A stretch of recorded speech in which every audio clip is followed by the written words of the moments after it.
Hello guys, কেমন আছেন সবাই? অনেকদিন পর একটা ব্লগ নিয়ে চলে এলাম তোমাদের কাছে। সবাই ভালো আছেন তো? ভালো থাকে কথা, রোজা রমজান মাসে আমিও ভালো আছি। আমি একটা রুমের মধ্যে বসে আছি। দেখো এই রুমটা কারি পছন্দ হয়নি কি? বুঝতে পারছেন?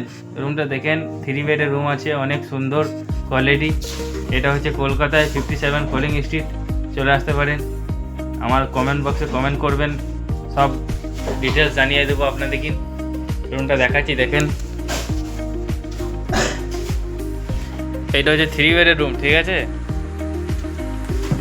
অনেক বড় রুম আছে।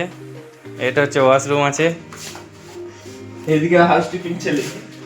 ঠিক আছে? এটা হচ্ছে হাউসকিপিং ছেলে। দেখেন রুমের কন্ডিশনারটা দেখেন, হেভি সুন্দর। এরকম রুম পাওয়া যায় না সহজে কলকাতায়, দেখতে পাচ্ছেন? ঠিক আছে, এই রুম যদি বুক করতে চান তাহলে আমাদের কমেন্ট বক্সে চলে আসেন, আপনাকে সব ডিটেলস জানিয়ে দেবো। ঠিক আছে, নেক্সট ব্লগে দেখা হবে আবার। Bye bye, tata, see you.